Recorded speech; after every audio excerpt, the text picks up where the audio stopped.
Pegasus spyware કેસમાં supreme કોર્ટમાં સુનાવણી થઈ। આ મામલે રચાયેલી પેનલનો રિપોર્ટ પણ સુપ્રીમ કોર્ટમાં રજૂ કરવામાં આવ્યો હતો। પેનલનો આરોપ છે કે સરકારે મામલાની તપાસમાં સહકાર આપ્યો નથી। ચીફ જસ્ટિસ એનવી રમનાએ પેનલના રિપોર્ટને 3 ભાગમાં સામેલ કર્યો હતો। સુનાવણી દરમિયાન તેમણે કહ્યું કે પેગાસસ પેનલના રિપોર્ટનો કેટલોક ભાગ ગોપનીય છે, તેમાં લોકોની અંગત માહિતી પણ હોઈ શકે છે।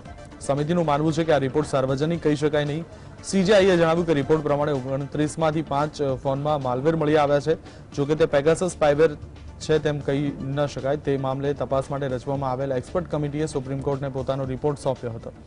સુપ્રીમ કોર્ટે પેગાસસ મામલે જણાવ્યું કે 3 ભાગમાં રિપોર્ટ પ્રસ્તુત કરાયો છે। ટેકનિકલ સમિતિના 2 રિપોર્ટ અને સુપ્રીમ કોર્ટના સેવાનિવૃત્ત ન્યાયાધીશ ન્યાયમૂર્તિ આરવી રવિન્દ્રનની દેખરેખ સમિતિનો એક રિપોર્ટ સામે રાખવામાં આવ્યો છે। સુપ્રીમ કોર્ટે જણાવ્યું કે ટેકનિકલ સમિતિને 29 ફોન આપવામાં આવ્યા હતા અને તેમાંથી 5 ફોનમાં કેટલાક માલવેર હતા, જોકે તે પેગાસસ હોવાનો ઉલ્લેખ નથી। ટેકનિકલ સમિતિ એવું નિષ્કર્ષ આપ્યું છે કે 5 ફોનમાં ખરાબ સાયબર સુરક્ષા માલવેર છે। સીજીઆઈ રમનાએ જણાવ્યું કે પેગાસસ મામલે જસ્ટિસ રવિન્દ્રનનો રિપોર્ટ ગુપ્ત રાખવાની જરૂર નથી। જોકે વકીલ કપિલ સિબ્બલે તેની સામે વાંધો ઉઠાવતા કહ્યું હતું કે તેઓ નથી ઈચ્છતા કે કોર્ટ આખો રિપોર્ટ આપે, કારણ કે ગોપનીયતા અંગે ચિંતા છે। તેમના ક્લાયન્ટ્સે પોતાના ફોન આપી દીધા છે। જો તેમાં કોઈ માલવેર હોય તો તેમને જાણ કરવી જોઈએ। ત્યારબાદ સીજીઆઈએ તેઓ કયો રિપોર્ટ જાહેર કરી શકે તે અંગે વિચારશે તેમ કહ્યું હતું। કેન્દ્ર સરકાર પર આરોપ છે કે આ સોફ્ટવેર દ્વારા તેણે 1400 લોકોની જાસૂસી કરાવી છે।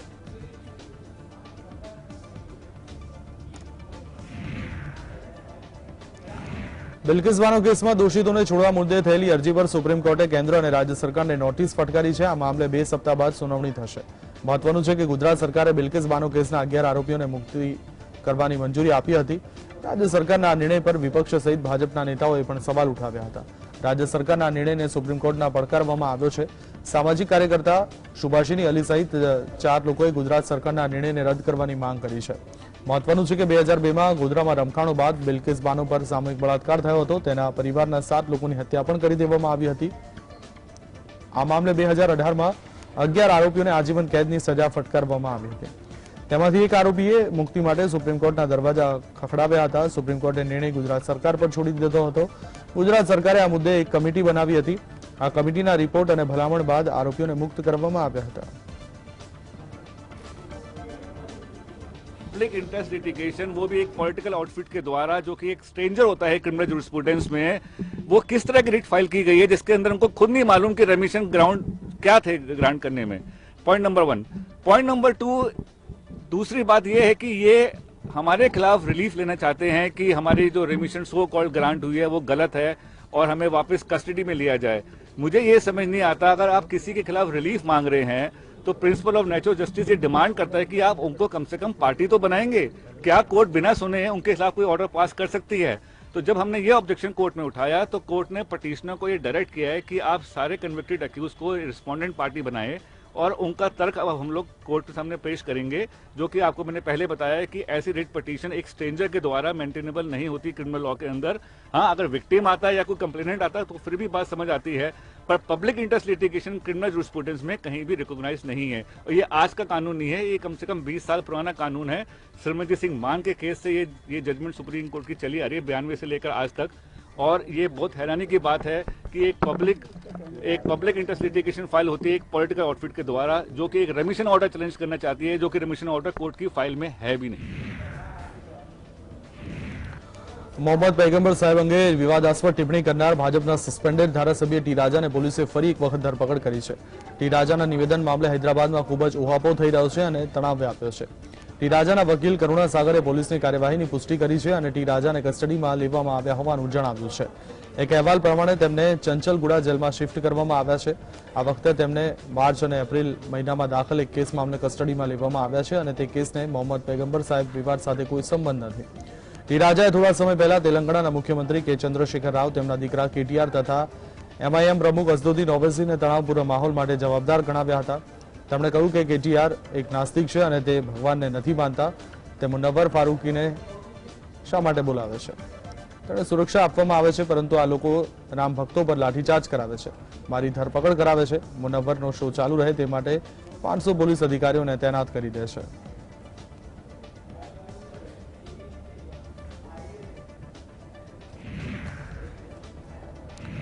आरजेडी और बिहार नायब मुख्यमंत्री तेजस्वी यादवे कह્યું છે કે સીબીઆઈ દરોડામાં સૂત્રોને ટાંકીને ગુરુગ્રામમાં તેમનો એક મોલ હોવાની ખબર ફેલાવીને તેમની છબી ખરડવાનું ષડયંત્ર ચાલી રહ્યું છે.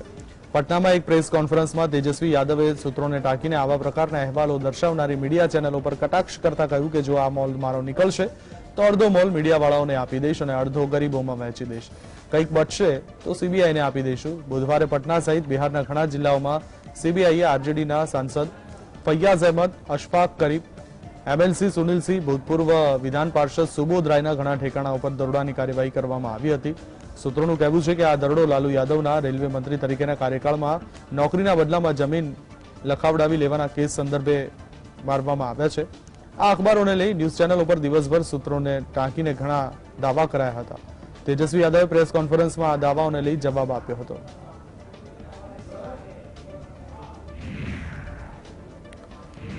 ઝારખંડના મુખ્યમંત્રી હેમંત સોરેનની મુશ્કેલીમાં વધારો થઈ શકે છે. ચૂંટણી પંચે ઝારખંડના મુખ્યમંત્રી હેમંત સોરેન પરના પદનો લાભ લીધો હોવાના આરોપો અંગે પોતાના સૂચનો રાજ્યપાલને મોકલી આપ્યા છે.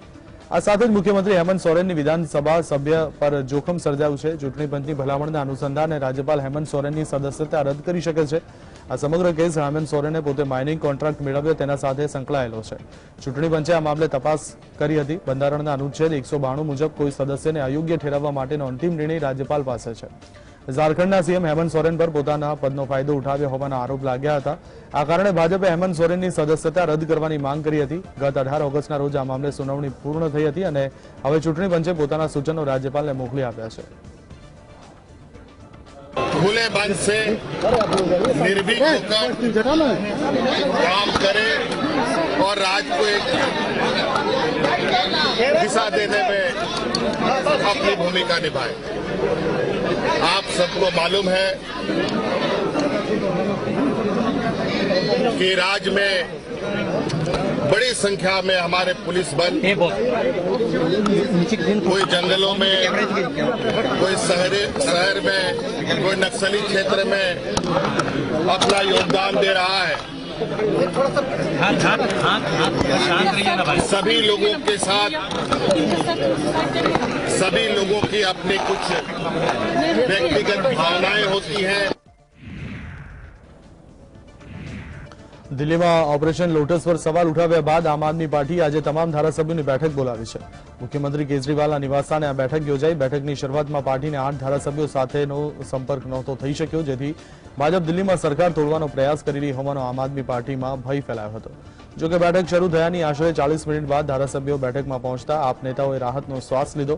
મહત્વનું છે કે આપ ધારાસભ્ય અતિશી બનેલાએ આક્ષેપ કર્યો કે ભાજપ દિલ્હીની સરકારને તોડવાનો પ્રયાસ કરી રહી છે. આથી આપના ધારાસભ્યોને પૈસાની લાલચ અને ધમકી પણ આપવામાં આવી રહી છે. તો તિમારપુરથી આપના ધારાસભ્ય દિલીપ પાંડેએ દાવો કર્યો કે 40 ધારાસભ્યોને તોડવાની કોશિશ કરવામાં આવી છે. 40 ધારાસભ્યોને 20-20 કરોડની ઓફર અપાઈ છે. ઈડીએ તપાસ કરવી જોઈએ કે ધારાસભ્યોને આપવા માટે 800 કરોડ રૂપિયા આવ્યા ક્યાંથી.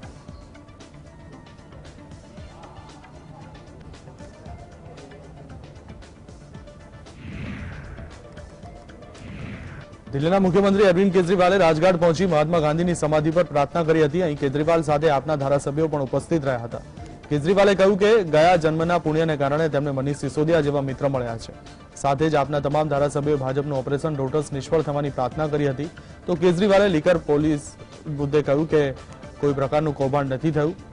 તો ભાજપ પર આક્ષેપ કરતા કહ્યું કે દિલ્હી સરકાર તોડવા ભાજપ 800 કરોડ ખર્ચવા તૈયાર છે. આપના 40 ધારાસભ્યોને 20-20 કરોડ આપવા તૈયાર છે, ત્યારે આ 800 કરોડ ક્યાંથી આવ્યા તે જણાવો. કેજરીવાલે દાવો કર્યો કે તેમના કોઈ ધારાસભ્યો તૂટી નથી રહ્યા. દિલ્હીમાં ચાલી રહેલા તમામ સારા કાર્યો જ ચાલુ રહેશે.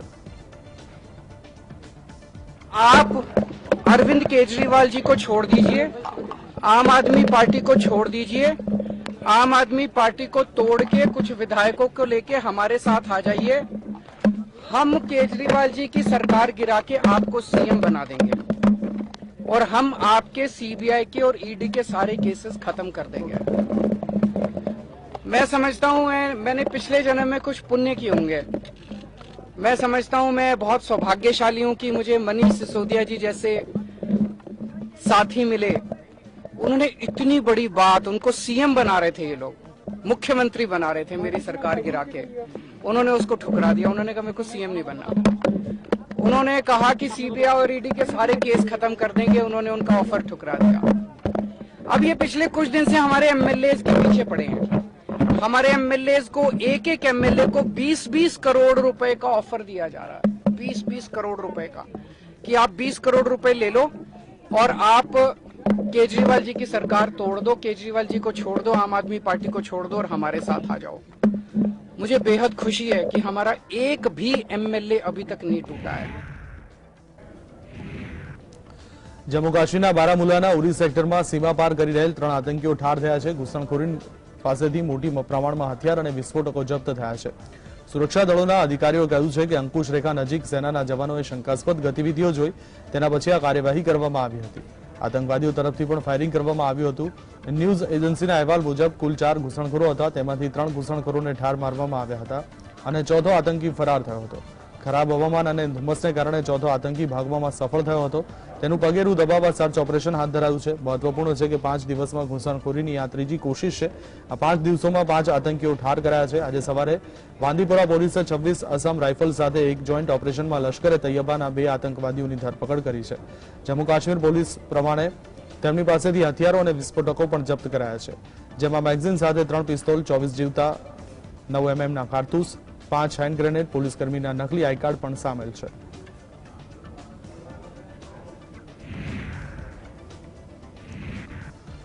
ઉત્તરાખંડમાં ભારત અને અમેરિકાની સેનાઓ સંયુક્ત યુદ્ધ અભ્યાસ કરશે। ઓક્ટોબરમાં થનાર યુદ્ધ અભ્યાસ પર ચીને વાંધો વ્યક્ત કરી સીમા વિવાદને દ્વિપક્ષીય મામલામાં હસ્તક્ષેપ સમાન ગણાવ્યો છે।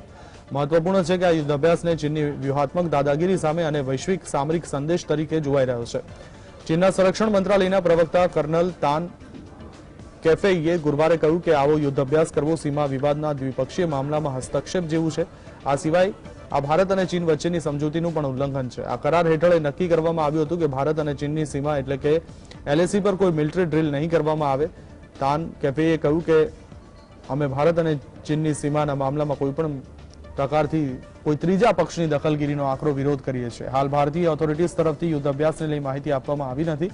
મહત્વપૂર્ણ છે કે ભારતીય અને વિદેશી મીડિયા રિપોર્ટ્સ પ્રમાણે ઓક્ટોબરમાં ચીન સાથેની સીમાથી 100 કિલોમીટરના અંતરે ઉત્તરાખંડના આવલીમાં સંયુક્ત યુદ્ધ અભ્યાસ કરવામાં આવશે। ભારત અને અમેરિકા વચ્ચે આ 18મો યુદ્ધ અભ્યાસ હશે અને આ વખતે તે 10,000 ફૂટની ઊંચાઈ પર કરવાની તૈયારી છે। આ યુદ્ધ અભ્યાસ એવા સમયે થઈ રહ્યો છે જ્યારે ભારત અને ચીન વચ્ચેના સંબંધો તણાવપૂર્ણ છે। પૂર્વ લદ્દાખમાં ચીન અને ભારત વચ્ચે તણાવ મે 2020થી છે।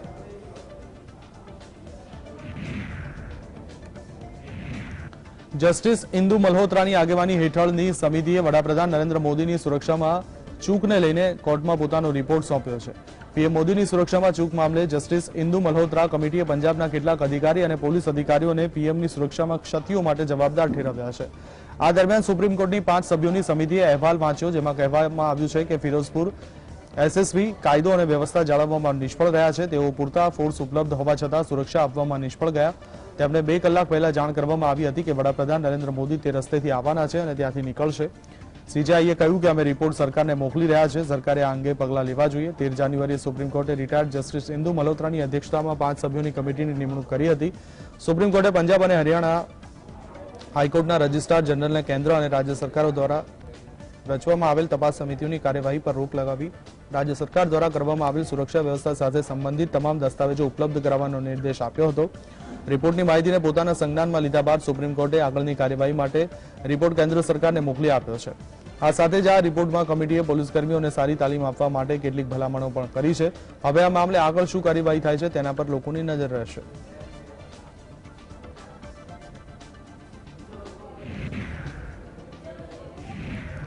Supreme court money laundering act અંતર્ગત ઈડીની શક્તિઓને યથાવત રાખવા અંગેના પોતાના નિર્ણય પર પુનઃવિચારણા માટે સહમત થઈ છે।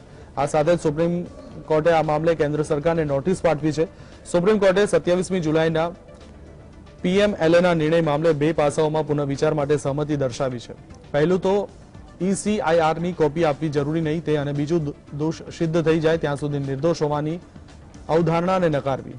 સુપ્રીમ કોર્ટે આજરોજ કોંગ્રેસી નેતા કાર્તિ ચિદમ્બરમ દ્વારા દાખલ કરવામાં આવેલી એક અરજી પર કેન્દ્રને નોટિસ પાઠવી છે। તેમાં જસ્ટિસ ખાનવિલકરની આગેવાનીવાળી પીઠ દ્વારા જુલાઈ 2022ના પીએમએલએ નિર્ણયની સમીક્ષા કરવાની માંગ કરવામાં આવી હતી। કેન્દ્ર તરફથી ઉપસ્થિત સોલિસિટર જનરલ તુષાર મહેતાએ તે અરજીનો વિરોધ કર્યો હતો। તેમણે જણાવ્યું કે સમીક્ષા માટે રેકોર્ડમાં સ્પષ્ટપણે ગરબડ હોવી જોઈએ અને આ એકમાત્ર અધિનિયમ નથી પરંતુ તે ભારતની આંતરરાષ્ટ્રીય પ્રતિબદ્ધતાઓ પ્રમાણે છે। સમીક્ષા અરજીકર્તા તરફથી વરિષ્ઠ એડવોકેટ કપિલ સિબ્બલે જણાવ્યું કે આ મામલે પુનઃ વિચારણાની જરૂર છે. તેમણે જણાવ્યું કે નિર્ણયમાં કહેવામાં આવ્યું છે કે પીએમએલએ શિક્ષાત્મક કાયદો નથી, તેના પર પુનઃ વિચારણા કરવાની જરૂર છે.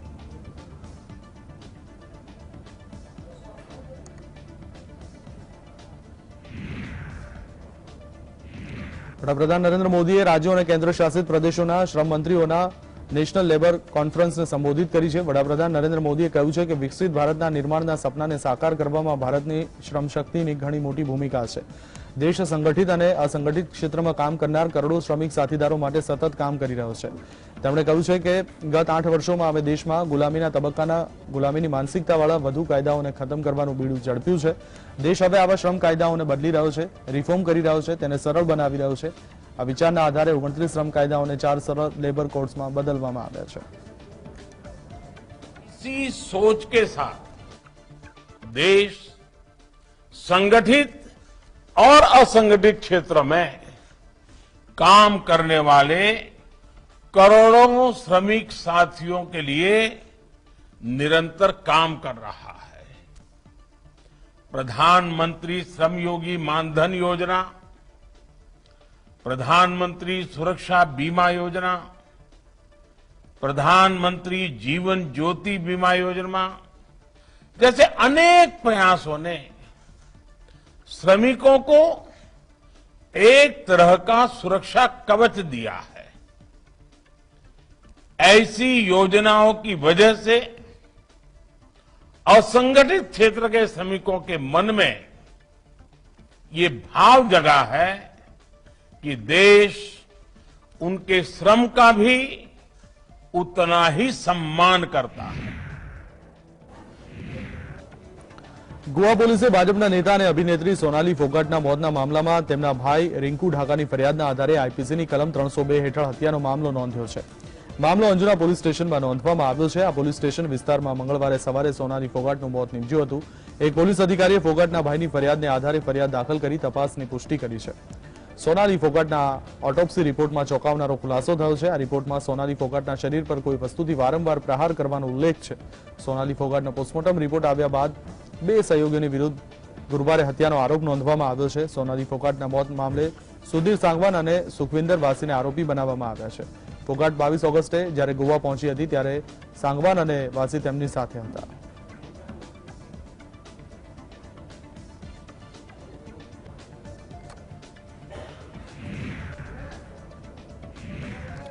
ત્રણ સપ્ટેમ્બરનો દિવસ ભારત અને ભારતની નૌસેના માટે સીમા ચિહ્નરૂપ હશે, કારણ કે આ દિવસે ભારતનું સ્વદેશી વિમાન વાહક જહાજ વિક્રાંત નૌસેનામાં સામેલ થવા જઈ રહ્યું છે.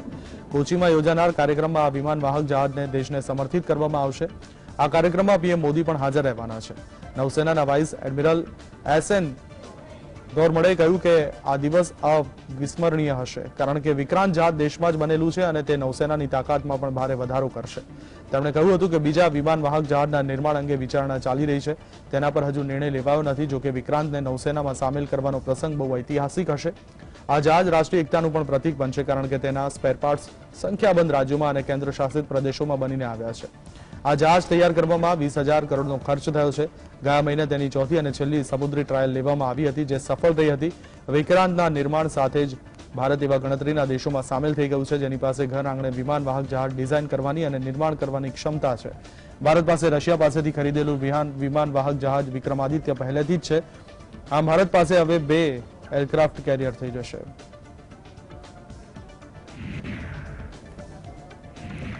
કોમેડિયન રાજુ શ્રીવાસ્તવના તમામ ફેન્સ માટે રાહતના સમાચાર સામે આવી રહ્યા છે. છેલ્લા 15 દિવસ બાદ આજે સવારે રાજુ શ્રીવાસ્તવ હોશમાં આવ્યા છે. છેલ્લા 15 દિવસથી દિલ્હી એમ્સમાં સારવાર ચાલી રહી હતી. તેમના ફેન્સ તેમના સારા સ્વાસ્થ્ય માટે સતત પ્રાર્થના કરી રહ્યા હતા. ત્યારે હવે આખરે રાજુ હોશમાં આવ્યા છે. મહત્વનું છે કે કેટલાક દિવસો પહેલા ડોક્ટર્સે દાવો કર્યો હતો કે રાજુના બ્રેનની 3 નસોમાંથી એક નસ હજુ બ્લોક છે અને તેની સારવાર ચાલી રહી છે. તો તેમની માનસિક સ્થિતિમાં સુધારો લાવવા માટે ડોક્ટર્સ રાજુને અમિતાભ બચ્ચનનો અવાજ સંભળાવી રહ્યા હતા.